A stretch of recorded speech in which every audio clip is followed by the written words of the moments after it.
You're listening to Soundside. I'm Libby Denkman. At a time when Starbucks is closing 200 of its stores and Amazon plans to replace 500,000 jobs with robots, one Seattle area business has been surprisingly resilient: Costco. In 1983, Costco opened its first store in Seattle, and today it's the third largest retailer in the world with more than 900 stores globally. But while Costco is known for its devoted customer base and generosity towards its employees, how long can that kind of growth and goodwill be sustainable? Molly Fischer wants to find out. She's a reporter for The New Yorker who recently wrote about Costco's history and what the future may hold for the company. Molly, I loved your piece so much. It was a fascinating dive into the history and also kind of the mission of Costco and where they go from here. So yeah, thanks for being here. Thanks for having me. It's a delight to talk Costco with you. I mean, this wasn't just a regular assignment for you. You say that this is I pounced on it. Yeah. Personal. It's kind of a calling to cover Costco. Can you just really briefly tell us, what did Costco mean to you growing up? Sure. Well, I mean, it's one of those things that, I think I remember being kind of shocked in adolescence or adulthood to realize that other people's families shopped at Costco too. It felt so much like a Fischer family institution. My dad was a very devoted Costco shopper. He and his best friend, I just remember listening to them kind of compare notes on their various Costco journeys and how in they were with the Costco employees at their warehouse and, who was buying canned tuna there or whatever. It was sort of a source of endless conversation and a source of, for me as a child, many treats and delights. And, my brothers and I would go along with my dad and serve as the gophers, scampering around the aisles of the warehouse, helping him collect stuff and, come home with a box of Otter Pops and a 3-pack of cereal or whatever. One thing I realized when I moved away from the Pacific Northwest was that a lot of people don't think of Kirkland as a place.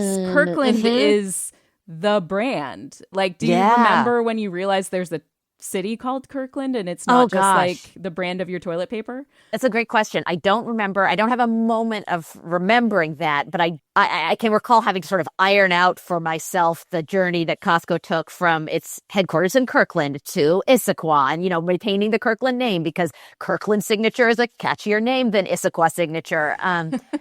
Certainly Kirkland signature. I mean, I remember, my dad had Kirkland signature pants, which, was kind of a source of family hilarity, but, solid pants. I think probably the biggest hit Christmas presents I ever got for my 2 younger brothers were Kirkland signature sweatshirts. So I think there is power in that brand almost unexpectedly. People feel a real sense of loyalty and devotion to Kirkland, even as it's a kind of anti-brand almost. Yeah. So you go through the history of Costco in your piece for The New Yorker, opened in 1983, and it probably would never have started if not for this guy named Saul Price. Can you kind of give us the background? Who's Saul Price and how did he figure into the history of Costco?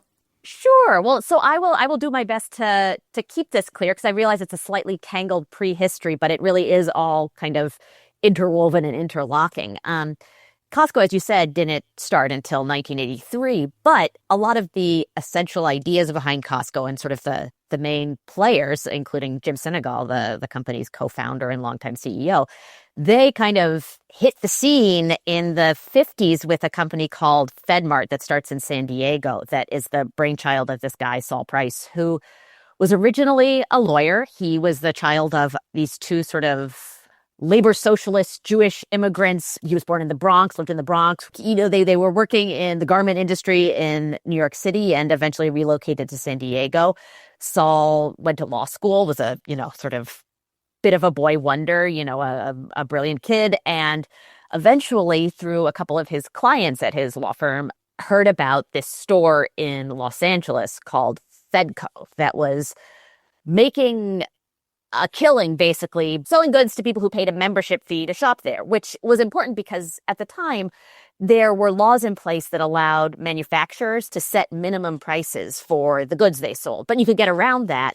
If you weren't a store open to the public, you were a club selling things to members. And basically, Saul found out that some 500 or so people in the San Diego area were driving to Los Angeles to shop at this place. And they decide, seems like we could use a Fedco of our own here. Fedco isn't interested in expanding, so Saul decides to do it on his own with his partners in San Diego. They call it FedMart, and it's not, I should say, a grocery store. You hear Costco and you kind of think of like groceries and food and all of that.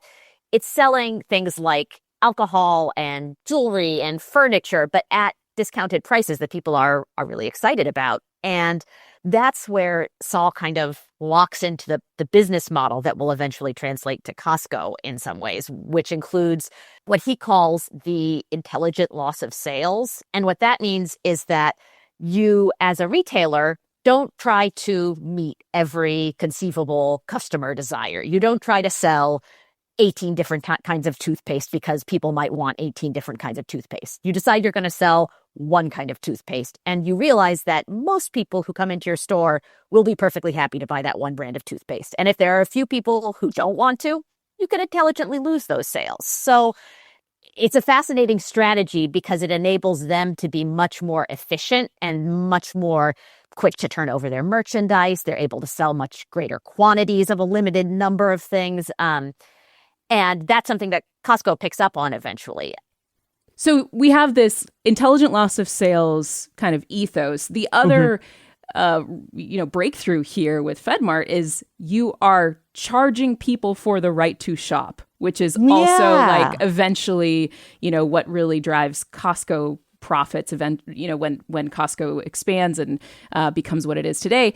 The idea that people will pay a fee in order to come in and shop at your store is new.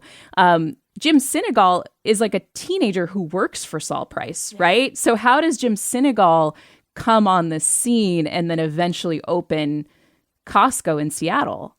Sure. Well, if it's okay, I want to make one quick distinction, which is just that it's true that FedMart does charge a fee to shop, but it's a little different from what Costco eventually does. It's closer to what Price Club, another company that Saul Price goes on to start, does, in that the fee that FedMart is charging is really small. It's like $2 for a lifetime membership. So that really doesn't become a source of revenue for the company or a big source of profits for them.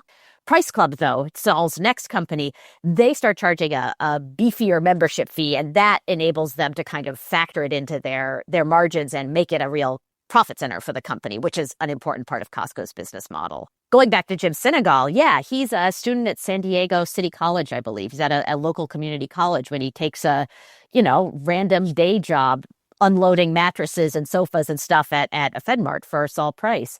And he ends up staying with the company for the next 20 years. He really learns a lot from Saul, moves up through the ranks, and kind of becomes the exemplar of what had been, in some ways, the other crucial pillar of Saul's management philosophy, which is that he really believes in a responsibility that an employer has to take care of their employees and to be this sort of responsible steward of their well-being. He believes that providing jobs is a really crucial part of what you're doing as a business owner. And developing people. And focusing on people's potential and promoting people and training them. Absolutely. Enabling people to grow. There's this kind of intense quote that that I use in the piece. He writes in a memo to his employees at FedMart at one point, "You must feel confident that you are working for a fine and honest company. You will be permitted, encouraged, and sometimes even coerced into growing with the company to the limit of your ability," which, he's not messing around. He's a pretty intimidating figure, I think, in a lot of ways. But Sinegal seems to thrive under that mentorship, and he really becomes a crucial part of the business. He eventually, towards the end of his time there, he's running this centralized warehouse distribution system that is part of what enables FedMart to function as well as it does. And that ends up becoming the crux of what Price Club, Saul's next company, does so effectively. So Sinegal is sort of, along with Saul Price's actual biological son, he's kind of the heir apparent to Saul. But then there is this break where a group of investors want to open a Price Club basically in Seattle. Saul Price is not interested. And Senegal jumps, right? He Yeah. decides to come up to Seattle, open basically a copy of Price Club, but under a new company, Costco. Yeah, that's right. And, he was very direct when we spoke about this in terms of saying, like, our business plan was let's duplicate what Price Club is doing, which, is true as far as it goes. He opens a warehouse wholesale club, which is what Price Club, Saul's business at the time, is doing.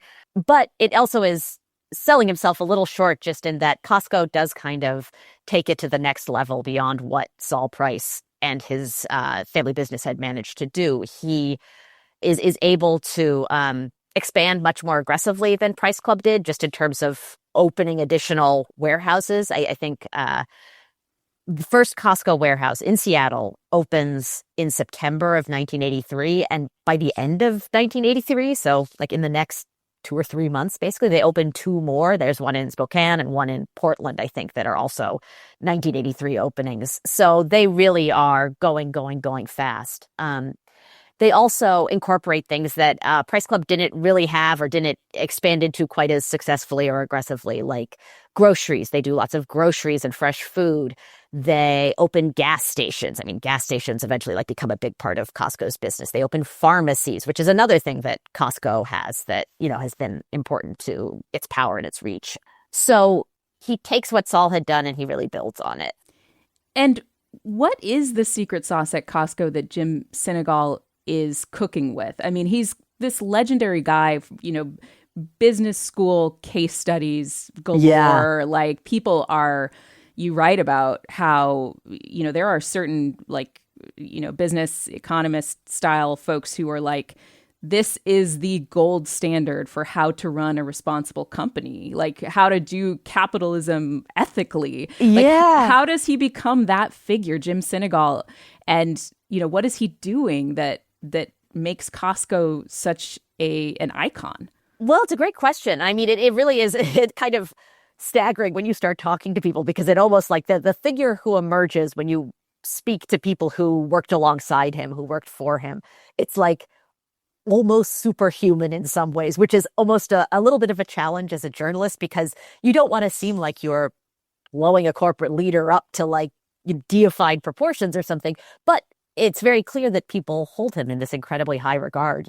Even it sort of is true both in terms of the way he seems to understand his business in a really granular, detail-oriented way. You hear stories about him visiting warehouses across the country and knowing exactly how much every can of bees ought to cost, or everything on the shelves. He's minutely attuned to the details of the business that he's running. But I think there's also clearly a real interpersonal talent and an ability to connect with people and to make them feel mentored and supported and appreciated. I mean, clearly, Saul Price was a really powerful mentor to Senegal.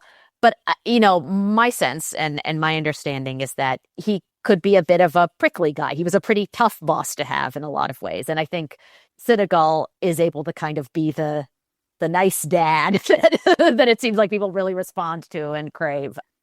That can be really powerful. I mean, if you've ever had a boss that, you feel like values what you do and also wants to see you learn and grow and expand and appreciates the work that you put in, that is kind of rocket fuel for, I think, people's performance. And he brings that out in people. When you hear people who worked for him or worked alongside him talk about him, they clearly just thrived with his leadership.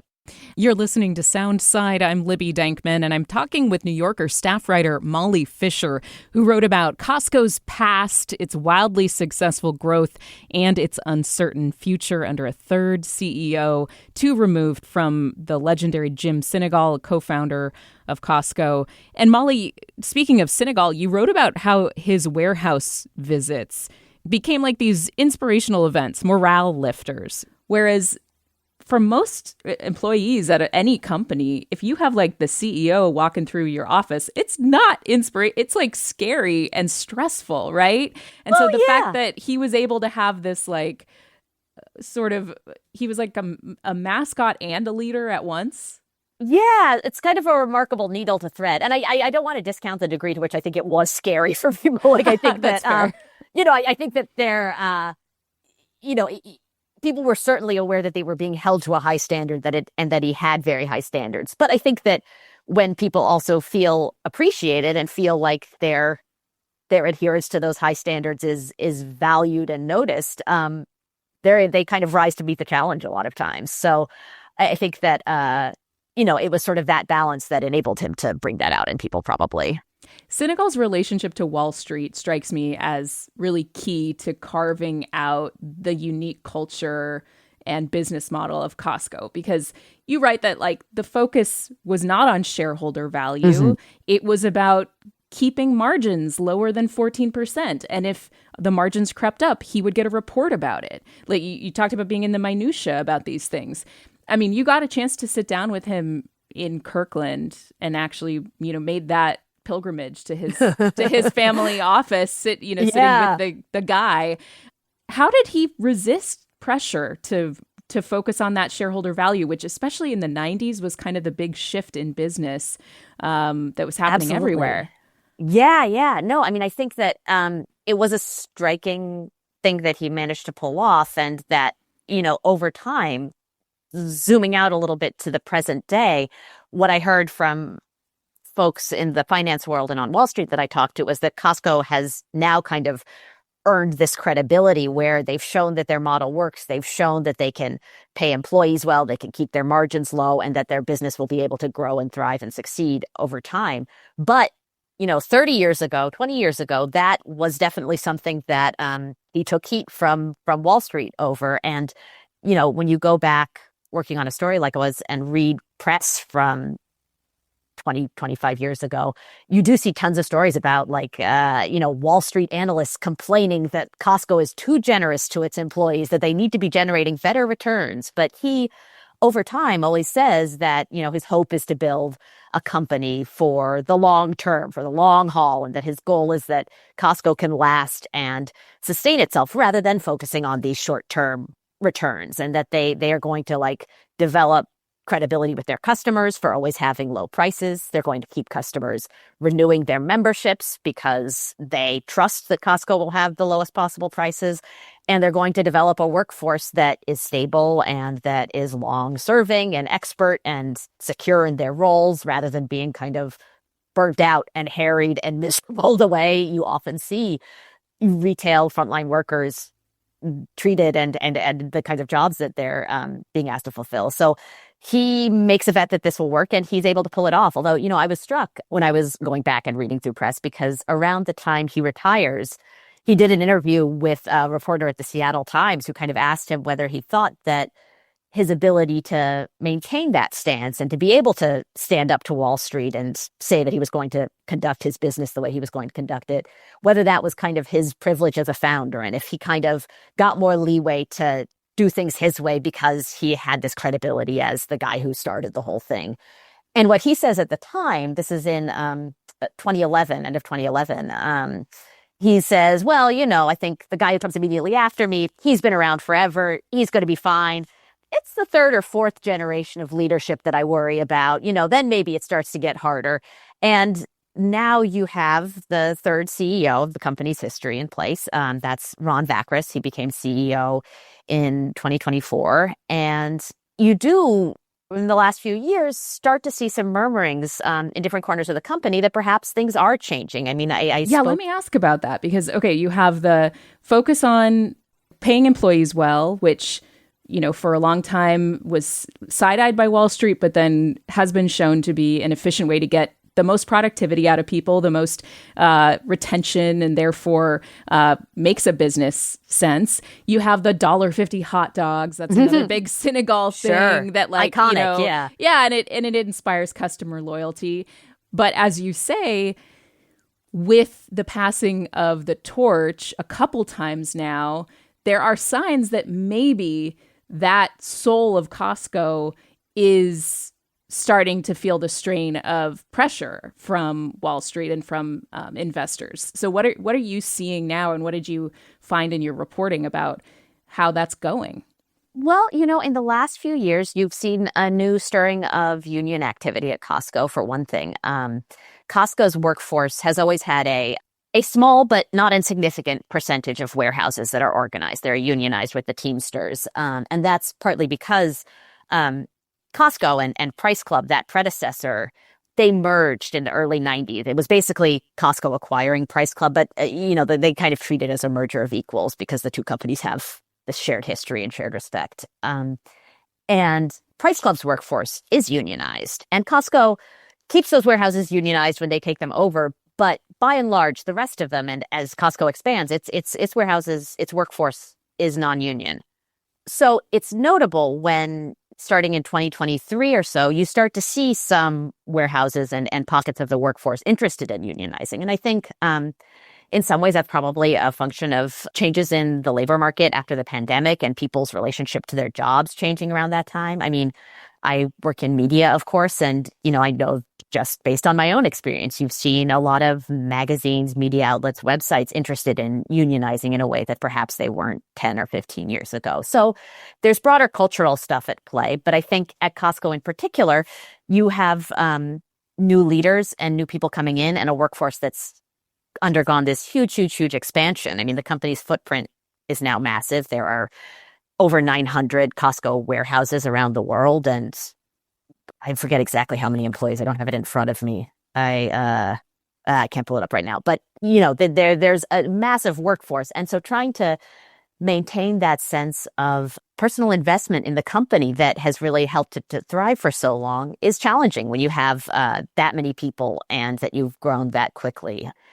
I think also you have employees looking with alarm in some cases at what feels like a change in the ethos at the top. There's always, as we discussed, been this emphasis on promotion from within. The two CEOs that succeeded Senegal were both people who started off similarly in hourly roles at Price Club and at FedMart and, had come up through the ranks along those channels. So when, as you did last year, you have someone like the new CFO who was previously a CFO finance guy at Kroger, the supermarket chain, come in, a lot of warehouse employees are kind of like, whoa, who is this guy? And like, do we have to be worried about his track record, with employees at Kroger? This is not necessarily something that inspires a lot of confidence in a retail workforce that has been used to having this sense of loyalty and investment from their employers.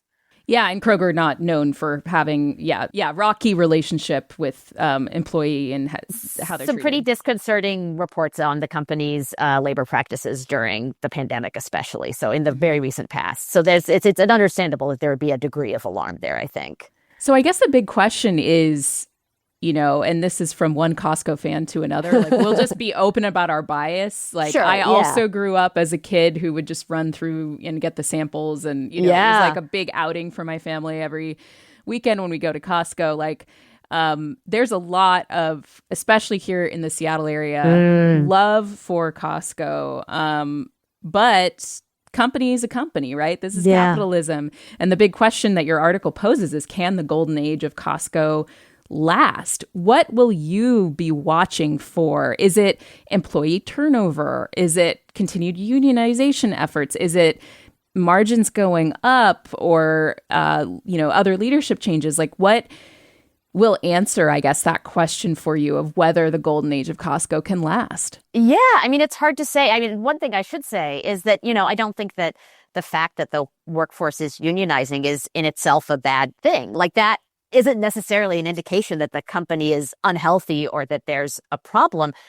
It just indicates that things are changing. And of course, change is inevitable. But I think that, what you really had for a long time in Costco's history was this sense of, I use this word guardedly, but of paternalism, kind of, and I don't mean that in a evil patriarchy or anything kind of way. I just mean like it was really about singular leadership figure who was kind of a father figure in some ways and who really was guiding the company on the basis of his own ethos and his moral code and his sense of how things would be run.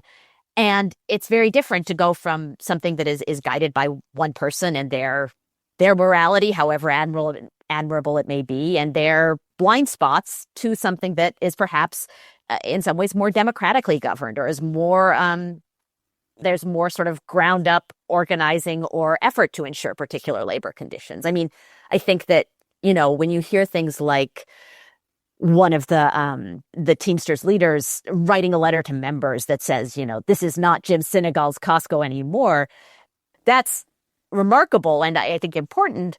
But it also bears noting that even when it was, quote unquote, Jim Sinegal's Costco, there were problems. Like there were things like a gender discrimination suit that a group of women brought about 20 years ago, where they said that, they felt like they had trouble climbing the ranks in the way that Jim Sinegal and many of these leaders did. They felt like positions of leadership at warehouses weren't publicized or posted in a way that enabled them to ascend through the ranks. And, it's a reminder that when you look at what had seemed like this kind of network of really close relationships and nurturing mentorship and all that, from a different angle, that can be, a glass ceiling, or that can be a way that certain people don't get those opportunities because it's all based on these kinds of idiosyncratic personal bonds. So all of that is just to say, change isn't necessarily a bad thing. And I think Costco inevitably will have to change to continue to succeed. But I hope that it's able to maintain the sense of ethics that have made so many people feel committed to it over the years.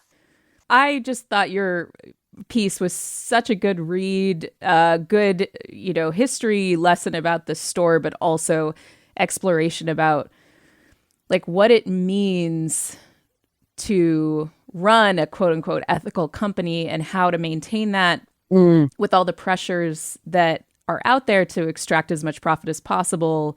And then also what it means to be an employee at a place like that. And as you say, this idea of like, well, does it always have to come from the top? Can it be ground up? And then also just there were so many fun anecdotes, like the fact that 71% of the population of Iceland is Who knew? A member of Costco. What? This is crazy. There's no shortage of insane facts about Costco. The first time my husband read this piece, he said, I want more mind-blowing facts. Get more mind-blowing facts in there. And I do my best to deliver, but really, it's hard to stop once you start. Molly Fischer is a staff writer for The New Yorker, and her piece is titled, Can the Golden Age of Costco Last? Thank you so much, Molly. Thank you. And by the way, I think it'd be interesting to hear from listeners if they think Costco has changed over the years. Have you noticed any differences after Jim Sinegal passed the torch? What do you think? Has Costco been able to hold on to its golden age? That's at 206-221-3213 if you want to weigh in with a voicemail, 206-221-3213, or Soundside at KUOW.org for email feedback. And hey, this show is only possible because listeners support us. If you are able to give right now, check out the show notes for a link to donate. And don't forget, you can listen live on KUOW 94.9 FM Seattle at noon and 8 p.m., Monday through Thursday, or anytime online at KUOW.org.